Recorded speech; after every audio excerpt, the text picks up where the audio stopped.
بسم الله الرحمن الرحیم. محترم سامعین او ناظرین، نن په دې مختصر شان ویډیو کې لتاسو سره د منافق متعلق یو څو خبرې شیر کول غواړم او ډیره معلوماتي ویډیو ده. کوشش وکړئ ملګرو چې دا ویډیو تر اخره پورې وګورئ، مینس کې به سکیپ کوئ نه، ورنه بیا په خبره مکمل پوهه نشئ. چې نبی علیه الصلاۃ والسلام د منافق علامات کوم خودلی دي موږ تاسو ته، او منافق به موږ تاسو په معاشره کې څنګه پیژندو، او د منافق نشانات او علامات کوم دي.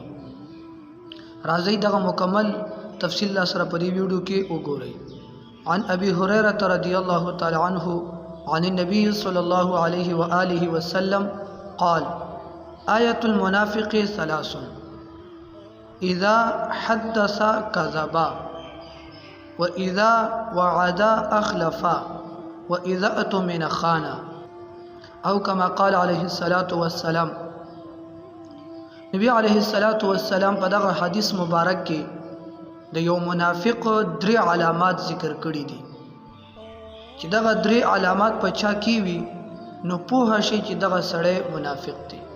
دا هغه منافق چې کوم عملی منافق وي، د عملی منافق خبره موږ کوو چې چا کې دغه درې قسمه علامات ښکاره شو نو پوه شه چې دا عملی منافق دی.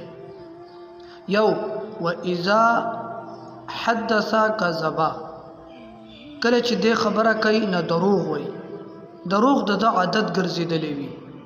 چې کوم سړی خبرې کوي او دروغ وي، بل ته دوکه او فراډ ورکوي، نو پوه شه چې دغه سړی دا منافق دی. درېمه نشانی نبی علیه الصلاۃ والسلام دا ښودلې ده چې وإذا وعد أخلف، کله چې یو مؤمن مسلمان سره وعده وکړي نو بیا د هغې خلاف ورزي کوي.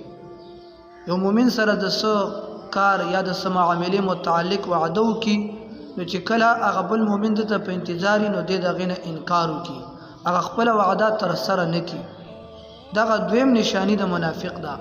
او درېمه نشانی د منافق نبی علیه الصلاۃ والسلام دا راښودلې ده موږ تاسو ته چې وإذا أؤتمن خان، کله چې مؤمن مسلمان ورور په بل باندې اعتماد وکړي، بروسه او یقین وکړي او هغه سره یو څه امانت کړي، او کله چې هغه خپل امانت بیا دغه نه غواړي، هغه کې خیانت کړي وي، دغه پیسې خرج کړي وي، نو دغه درې علامات نبی علیه الصلاۃ والسلام د منافق موږ تاسو ته راښودلې دي چې کله خبرې کوي نو دروغ وایي، او کله چې وعده وکړي د خلاف ورزي کوي، او کله چې ورسره مؤمن مسلمان امانت کړي نو هغه کې خیانت وکړي.